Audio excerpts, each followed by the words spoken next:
Cougar is usually a name I would associate with, shall we say, budget-friendly PC hardware. It's not necessarily bad. Over the years, I've reviewed several Cougar cases and coolers. They've been cheap, but they've done the job. However, I wouldn't expect too much. Today I have a new Cougar MX600 ATX case for review. On the surface, it looks like a pretty ordinary ATX chassis. However, it has some features that I think might make it very popular. But the question is it still good value for money?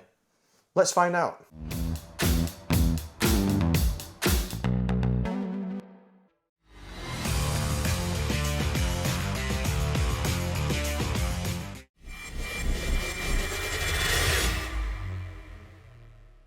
So the Cougar MX600 is available towards the end of October. It will be available in this white colour scheme or in black. Pricing should be around $120 in the US and around £129 in the UK. Should be able to pick it up from the usual retailers like OC UK. As you can see, it is a high airflow design. There's mesh on the front. On the right hand side, there's some mesh on the left hand side as well, and then the top and the rear are also very highly ventilated panels. The front mesh features this square perforation design. Apparently that is because square perforations offer about 27% more area than circular perforations, so that should improve airflow and help with cooling. It also features an internal air scoop in front of the power supply shroud to guide airflow, power supply shroud side vent to promote air intake. It comes with 340mm front ARGB PWM fans and a single 120mm ARGB PWM rear fan pre-installed, and it has full tower capacity in a mid-tower profile, so it supports eATX motherboards. It has 8 rear PCIe slot cutouts and graphics cards up to 400mm long. In terms of accessories included with the case, there is a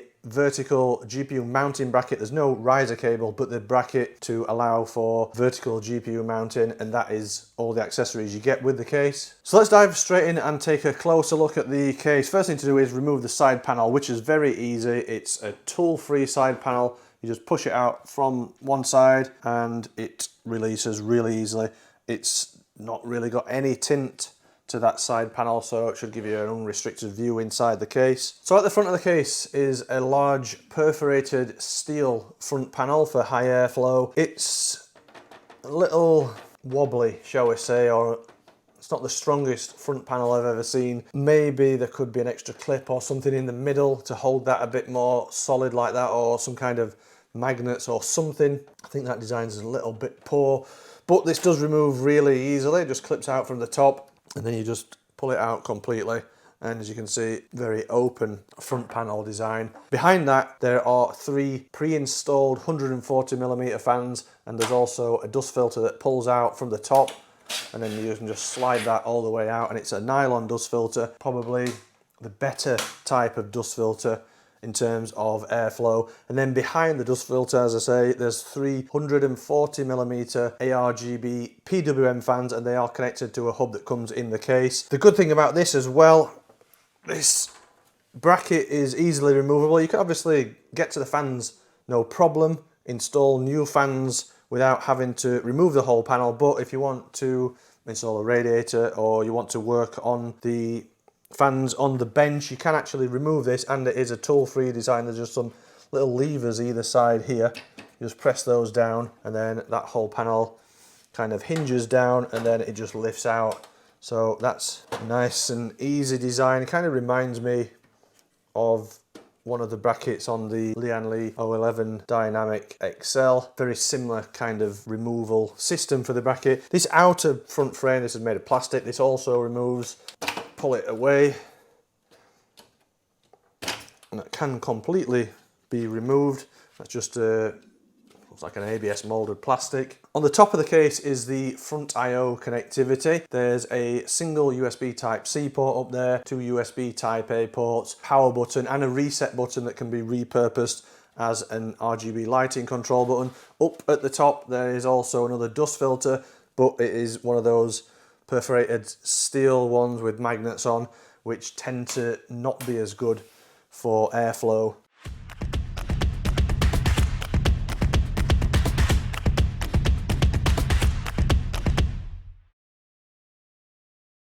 At the side of the case, we've got more ventilation. So at the top half is the tempered glass panel that I've removed, but then further down there's another vented panel in front of the power supply shroud.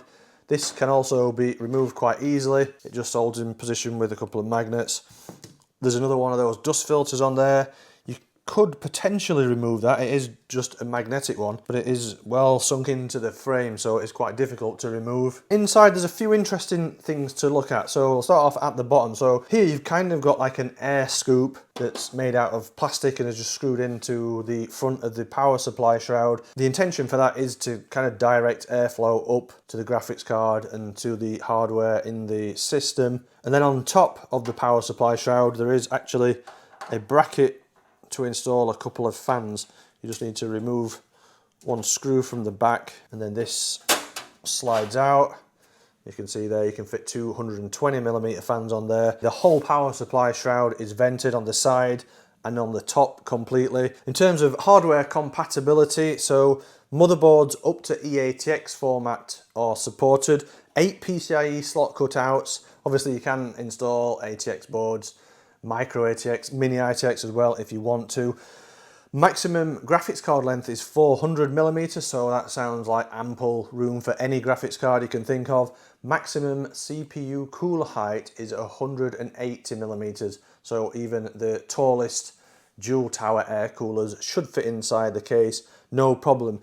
In terms of radiators and fan support, so at the front you have 340mm fans pre-installed. Alternatively you could fit 3 120s in there, or up to a 360mm radiator. Same at the top, that also supports 3 140 fans, 3 120 fans, or up to 360mm radiators. Obviously you could install a 280 or 240 120 radiator in there. I've done a bit of testing with radiators and you can actually fit 2 360mm radiators simultaneously. So I tested a couple of EK surface 30mm thick radiators. They fit in there pretty comfortably. The outlets would need to be towards the rear for the top radiator, but I'd say they fit in there pretty comfortably. So you can run 2 360mm radiators simultaneously in the case. It doesn't officially support 420mm radiators, but if you remove the scoop at the front, you can fit a 420 pretty thick radiator in there. The reason for that is because the fans are on kind of the outside of the front panel. So with the scoop removed, a 420 will fit. Doesn't look great, but it would fit if you needed it to. Potentially as well, you could almost fit a 420 AIO radiator, so like a thinner 27mm thick radiator.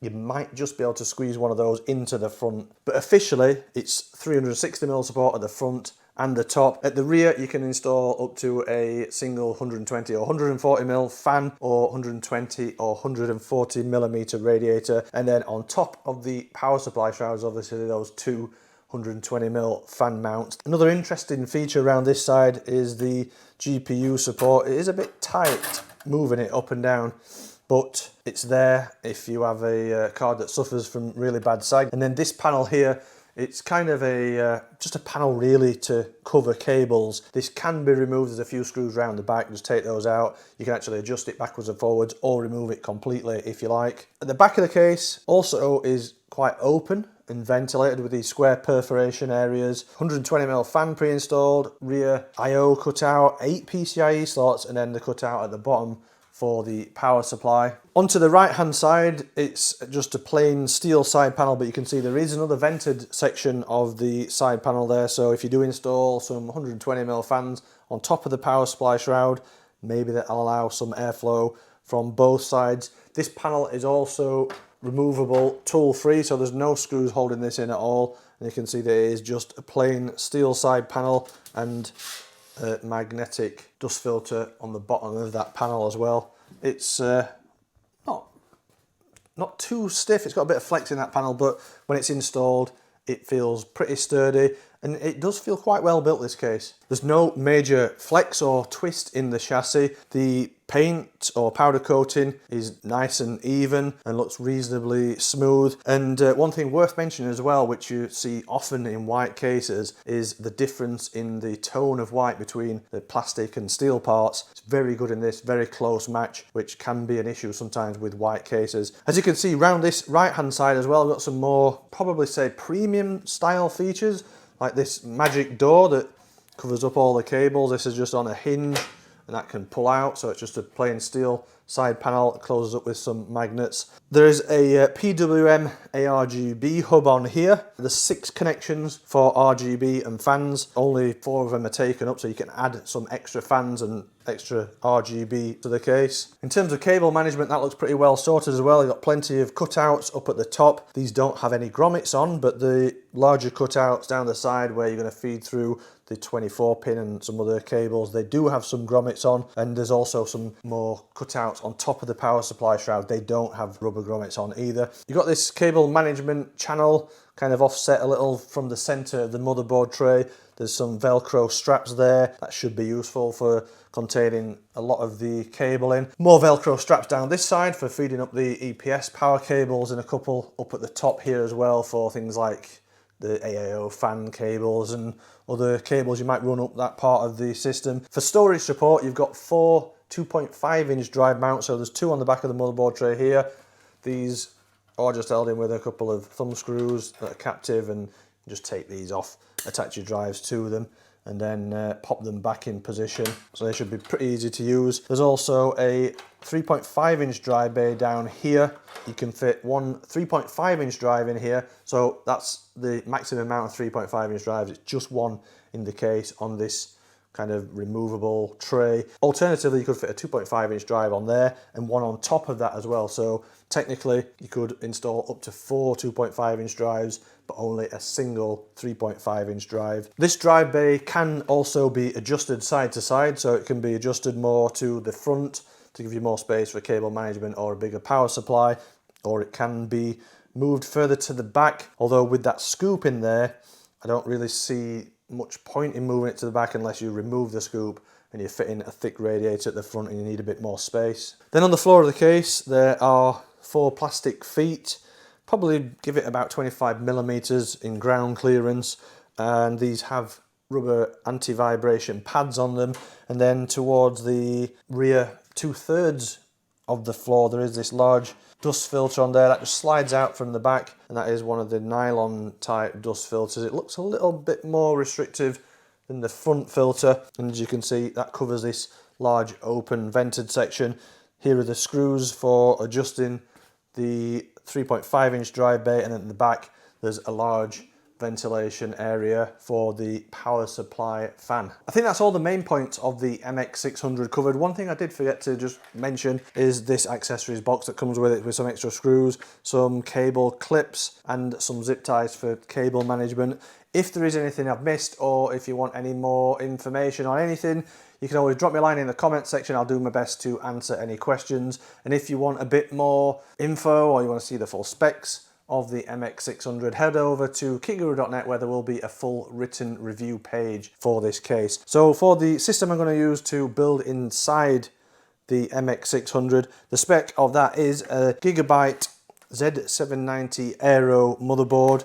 CPU is an Intel Core i7-12700K. Memory is the Thermaltake Tough RAM XG RGB DDR5. So this is a 2x16GB kit, 32GB in total, and 6200 mega transfers per second. It's got like a silver and white theme to match the motherboard. Graphics card is the Gigabyte RX 7900 XT Gaming OC. I don't have a white card currently, so I'm gonna have to use that. That's the best thing I can find for this build. Cooling the CPU is a Deepcool LT720. That's in white, 360mm AIO CPU cooler. For storage, just using a single M.2 NVMe drive, so it's a 2TB Seagate FireCuda 530, and that is a PCIe Gen 4 M.2 NVMe. And then to power the system is a Seasonic Focus PX850 power supply.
As you can see, the system's all fully built up, everything's up and running as it should be. It's a really nice case to build a system with this. Not really much to complain about at all. I ended up installing the AIO radiator at the top of the case up there, and a couple of Lian Li Unifans on top of the power supply shroud, and I think the final build looks really good. As I say, it was a really easy case to work with. Everything lines up as it should do, such as the motherboard standoffs and screw points. Graphics card went in place, no problem. One thing I did forget to mention that's actually pretty important about the case is that it is a convertible, so the top panel can be removed. Release a few screws on this side and at the back, and the top panel comes out completely, which is useful for installing the radiator on the desk and then putting it all in together afterwards.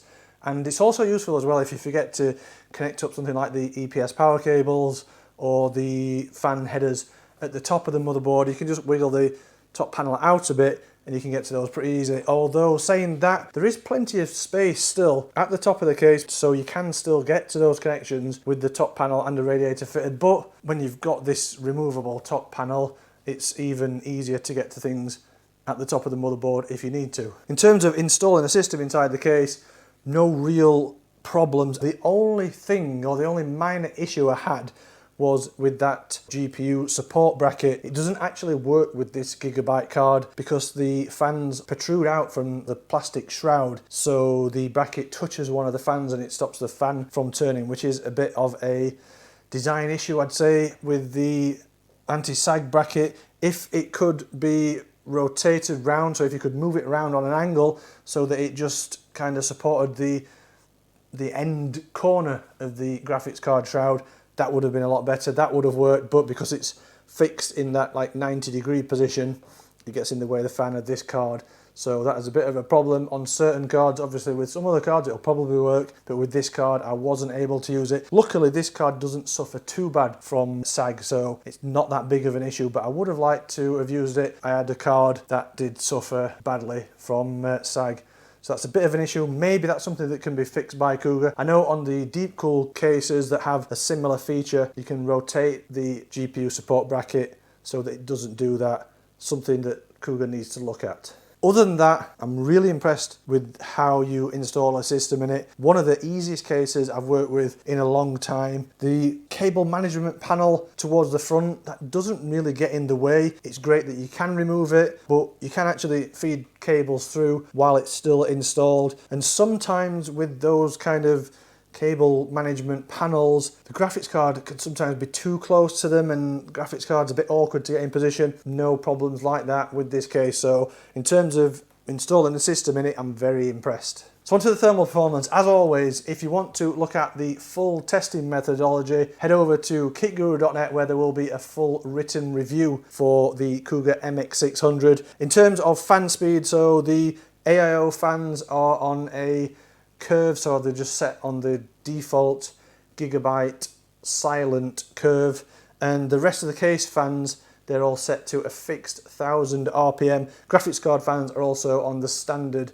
fan curve. With the case in either configuration, thermal performance is very consistent. The coolest GPU and CPU temperatures were with the left-hand panels removed, which is common in most cases that we test. Adding a couple of fans to the top of the PSU shroud dropped GPU temperature by a couple of degrees, but running the case in the default configuration also produced excellent thermals, with an average CPU delta temperature of 48 degrees C, which is excellent for this hardware. Noise levels tell us the full story though. The system ran at its lowest noise level under load with the left hand side panel removed, as the graphics card didn't have to ramp up the fan RPM as much to keep the GPU core cool. But with the case in the default configuration plus PSU shroud fans, the peak noise level was only 1 decibel higher, as again fan RPM was able to stay low to keep the GPU cool. Removing the power supply shroud fans created a little more noise from the graphics card fans running at slightly higher RPM, but